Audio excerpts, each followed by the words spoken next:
Hey everyone, welcome to your education. और ये है हमारी यूपीएसआई के लिए पॉलिटी की 17वीं क्लास। हम कर रहे हैं पीवाईक्यूज के थ्रू पॉलिटी, और अब तक इसमें हमने 16 क्लासेस कर ली हैं और ये 17वीं है। ठीक है, इस पे ध्यान मत दो। तो चलिए, पहला सवाल है कि समान पारिश्रमिक अधिनियम किस वर्ष अधिनियमित किया गया था। तो ये अधिनियमित किया गया था आपका 1976 में। ठीक है, और ये 39D जो आपका अनुच्छेद है,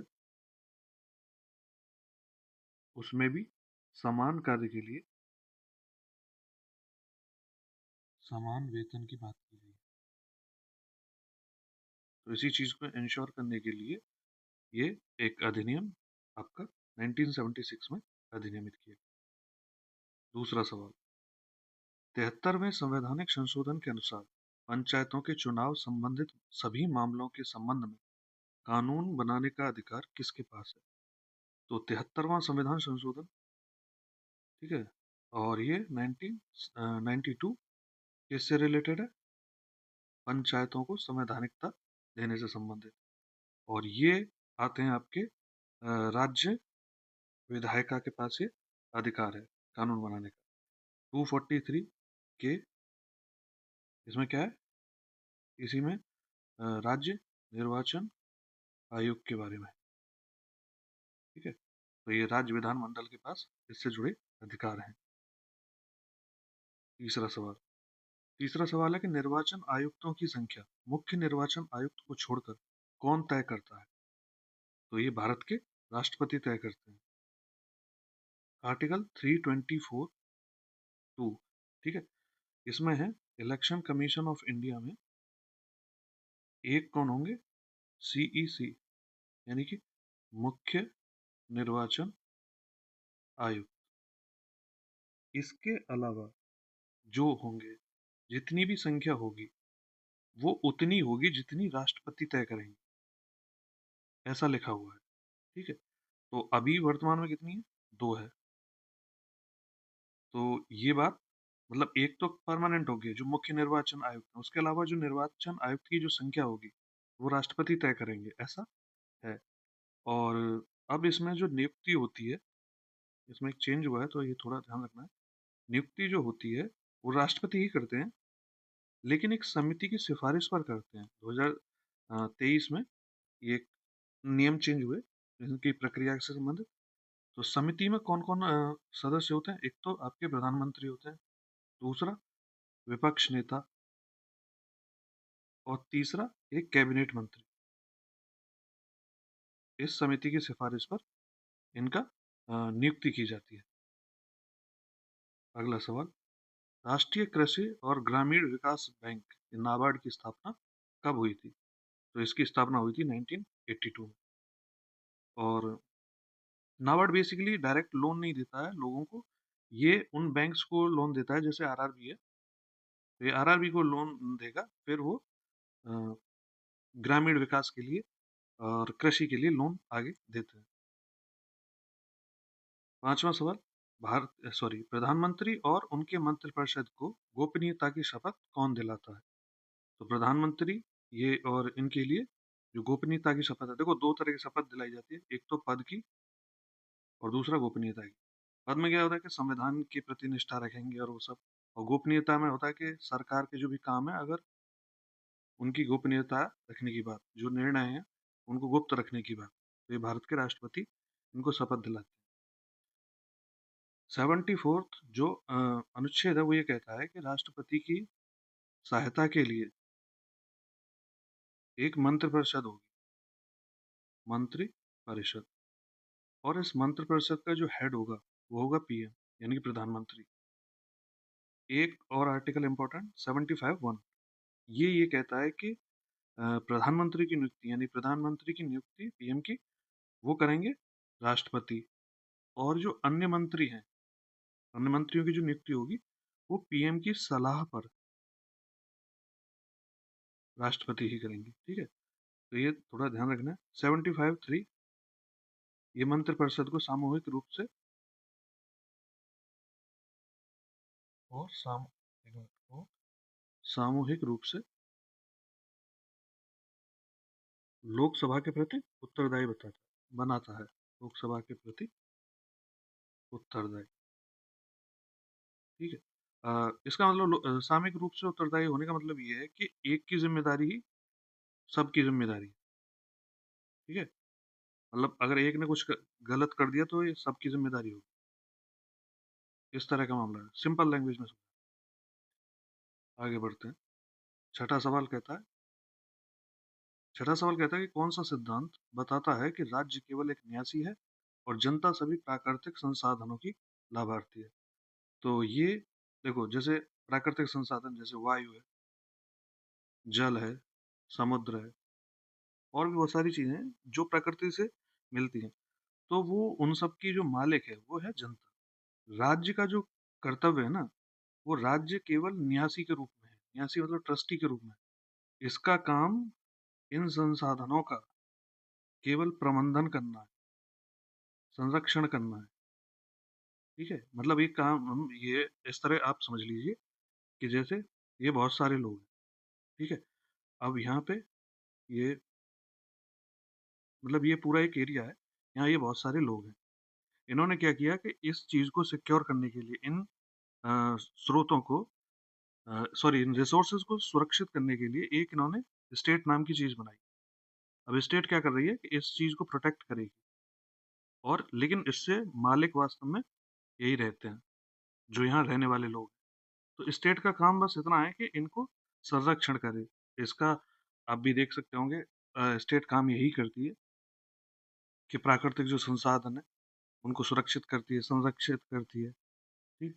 और फिर जनता ही उनका उपयोग उपभोग करती है, क्योंकि राज्य कोई ऐसा तो है नहीं कि राज्य इस्तेमाल करेगा उनका। ठीक है। तो ये सार्वजनिक न्यास का जनक न्यास का सिद्धांत है ये, जो इस बात को कहता है। अगला सवाल, उच्चतम न्यायालय के न्यायाधीश अपने पद पर किस आयु तक रह सकते हैं? तो उच्चतम न्यायालय के न्यायाधीश रह सकते हैं 65 वर्ष तक। इससे जुड़ा एक अनुच्छेद है 124(2). तो इसमें है कि ये 65 वर्ष तक अपना पद पर बने रह सकते हैं। अच्छा, इनको हटाया किस आधार पर जा सकता है? सिद्ध कदाचार या अक्षमता के आधार पर। ठीक है। तो ये इससे जुड़ा सवाल था। अगला सवाल, आठवां सवाल कहता है कि भारत के संविधान का अनुच्छेद 360 निम्नलिखित में से किस विषय से संबंधित? तो ये आपातकाल से संबंधित प्रावधान है। ठीक है। आपातकाल भाग 18। फटाफट रिवाइज करा देता हूँ। 352, ये इंपॉर्टेंट याद रखना है आपको। 356, 358, 359, और ये अभी 360। तो 360 में क्या है? वित्तीय आपातकाल। ठीक है। तो यहाँ वित्तीय आपातकाल इसका सही उत्तर हो जाता है। 362 में क्या है? बाह्य आक्रमण, सशस्त्र विद्रोह और युद्ध के आधार पर आपातकाल लगाने की बात। 356 में देखो, 355 में जो राज्य होता है, सॉरी केंद्र जो होता है, उसकी ड्यूटी होती है कि राज्यों को आंतरिक अशांति से बचाए। ठीक है। और वहां पे क्या करे कि संविधान का पालन कराना सुनिश्चित करे। लेकिन अगर ऐसा नहीं हो पाता है 355 में, तो 356 के तहत क्या होता है? राष्ट्रपति शासन लागू हो जाता है। 358 में ये बात कही जाती है कि जब बाह्य आक्रमण और युद्ध के आधार पे अगर आपका आपातकाल लगता है, तो 19 स्वतः निलंबित हो जाता है। निलंबित। ठीक। स्वतः, अरे, निलंबित हो जाता है। ठीक है। और शेष सभी को, जो अगर और हैं जिनको निलंबित करना है, तो राष्ट्रपति 359 के तहत एक घोषणा जारी करेंगे। उस घोषणा के माध्यम से उनका प्रवर्तन बंद कर देते हैं। मतलब उनके लिए आप 32 के तहत कोर्ट नहीं जा सकते हो। तो बेसिकली आपके मूल अधिकार निलंबित नहीं होते, बल्कि उनका प्रवर्तन निलंबित होता है। तो इसके तहत आपको ये याद रखना। अच्छा, एक चीज और है, सशस्त्र विद्रोह हमेशा से नहीं था। इसकी जगह पे यहाँ पे एक आंतरिक अशांति शब्द था, इसको हटा के ये इसको लाया गया था 44वें संविधान संशोधन से। ठीक, ये भी याद रखना है। तो ये सब इससे जुड़ी बातें थी। अगला सवाल, नौवा कहता है कि सूचना प्रौद्योगिकी अधिनियम में साइबर आतंकवाद की सजा कितनी है? ठीक है, तो साइबर आतंकवाद सूचना प्रौद्योगिकी अधिनियम 2000, कई बार ये सन भी पूछ लेता है, तो ये भी थोड़ा ध्यान रखना। साइबर आतंकवाद से जुड़ा 66F है, ये मैं बता भी चुका हूँ, सजा नहीं बताई है शायद। तो इसमें सजा होती है आपकी उम्र कैद, और ये एक गंभीर और नॉन बेलेबल ऑफेंस है, यानी कि गैर जमानती अपराध है, तो उम्र कैद इसमें सजा हो सकती है। इसी की धारा 66E बात करती है प्राइवेसी का उल्लंघन के बारे में। जैसे एग्जाम्पल के तौर पे बताता हूँ, जैसे किसी के पास आपके फोटोज हैं और वो क्या करता है, आपके बिना कंसेंट के ऑनलाइन उनको अपलोड कर देता है, तो ये इसके तहत अपराध है। ठीक है, 67 अश्लील सामग्री का अश्लील सामग्री के ऑनलाइन प्रकाशन से संबंधित है, ये इसको रोकता है। ठीक है, आगे बढ़ते हैं। 10वां सवाल ये कहता है कि किस संवैधानिक संशोधन अधिनियम ने अखिल भारतीय न्यायिक सेवा के गठन का प्रावधान किया गया? तो ये 42nd जो अमेंडमेंट था, इससे 1976 में 312 जो अनुच्छेद है उसके तहत AIGS को डाला गया। आज तक बनी नहीं है, वो बात अलग है, पर ये है। ठीक है, इसका प्रावधान है। अगला 11वां सवाल, निम्नलिखित में से किसे यह घोषित करने का अधिकार है कि किसी नागरिक को राष्ट्रीय आपातकाल के दौरान भारतीय संविधान के भाग 3 द्वारा प्रदत्त मौलिक अधिकारों के प्रवर्तन के लिए किसी भी अदालत में जाने का कोई अधिकार नहीं है? अनुच्छेद 20 और 21 को छोड़कर। मैंने कहा था ना 20 और 21 निलंबित नहीं होते हैं, ये पहले मैं बता चुका हूँ, ये एक्सप्लेन पूरा कर चुका हूँ। तो 359 में मैंने अभी बताया, राष्ट्रपति क्या करेंगे, घोषणा के माध्यम से ये करते हैं कि वो 32 के तहत आपका कोर्ट नहीं जा सकता है, उनका प्रवर्तन रोक दिया जाता है। तो भारत के राष्ट्रपति ऐसा कर सकते हैं। 12वां सवाल, विधिक सेवा प्राधिकरण अधिनियम वर्ष कितने में अधिनियमित किया गया था? तो विधिक सेवा प्राधिकरण अधिनियम आया आपका 1987 में। इसमें क्या है देखो, इसका उद्देश्य था जो निशुल्क कानूनी सहायता है, कानूनी सहायता 39A के तहत उसको सुनिश्चित करना।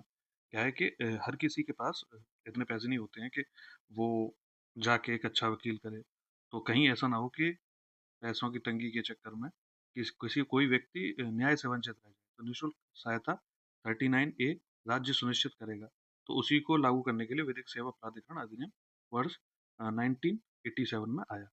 ठीक है, इसी के तहत फिर आपका नालसा, सालसा और डालसा, मतलब ए नहीं है यहाँ पर, लेकिन ऐसे याद रखो, इनकी स्थापना की गई थी।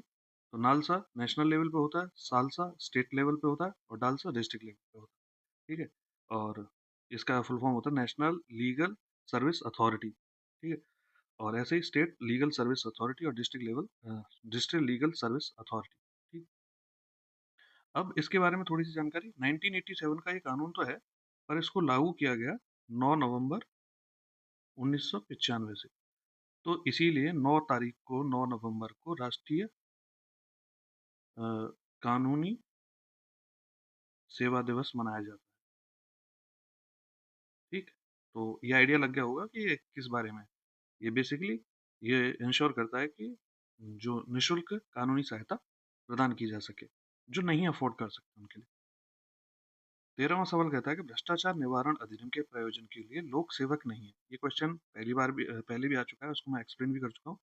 तो भ्रष्टाचार में क्या होता है कि जो पब्लिक सर्वेंट है वही आता है, जो सरकार से मतलब एक तरह से पैसा ले रहे हैं। ठीक है, लेकिन सरकार के लिए कमीशन के आधार पर कार्य करने वाला ठेकेदार एक कॉन्ट्रैक्ट पे होता है, तो वो इसके तहत नहीं आता है। भारतीय संविधान में निम्नलिखित में से कौन सा शब्द उल्लिखित नहीं है? तो भारतीय संविधान में निम्नलिखित में से कौन सा शब्द उल्लिखित नहीं है? महासंघ नहीं है। ठीक है, महासंघ नहीं है, संघ है आपका धर्मनिरपेक्ष, तो प्रस्तावना में ही है, और समता भी है।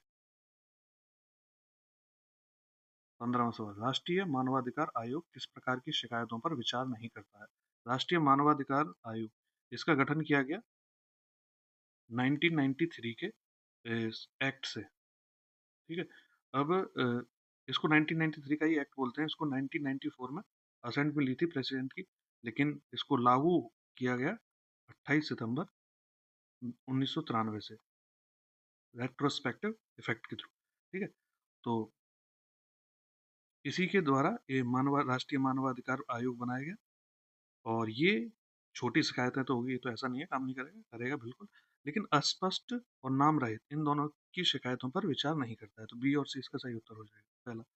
ठीक है, अब इसमें क्या होता है कि अगर 1 साल की लिमिट के बाद ये काम नहीं करता है, मतलब ये है कि अगर आपका किसी मानव अधिकार का उल्लंघन 1 जनवरी को हुआ है, तो आप 31 दिसंबर तक उस पर विचार करवा सकते हैं इससे। ठीक है, लेकिन इसके पास क्या है कि सजा देने का अधिकार नहीं है। ये सिर्फ बोल सकता है कि केंद्र सरकार को कि आप ऐसा कीजिए, वो न करें तो उनकी मर्जी है।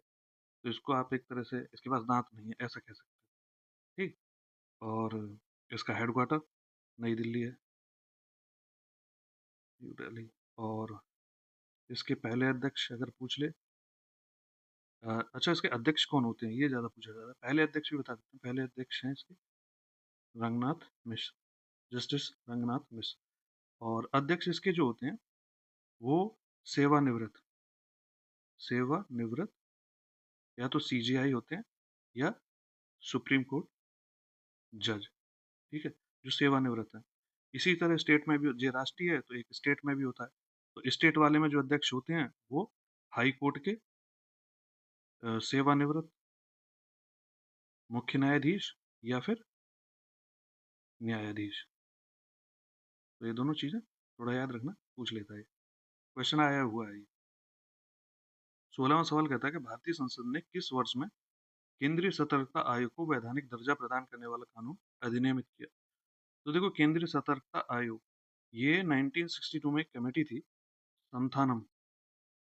इसकी सिफारिश पर 1964 में एक एग्जीक्यूटिव ऑर्डर के माध्यम से आया। तो एग्जीक्यूटिव, देखो मैंने जो बताया है शायद कि इंस्टीट्यूशंस 3 तरह के होते हैं। एक तो होते हैं जो कॉन्स्टिट्यूशनल है, हिंदी में संवैधानिक है। संवैधानिक वो होते हैं जो संविधान में जिनका वर्णन है। एक होते हैं सांविधिक। सांविधिक वो होते हैं जो किसी एक्ट के माध्यम से, मतलब पार्लियामेंट ने कोई एक्ट बना के उनको बनाया है। और एक होते हैं जो एग्जीक्यूटिव ऑर्डर के द्वारा जारी बनाए जाते हैं।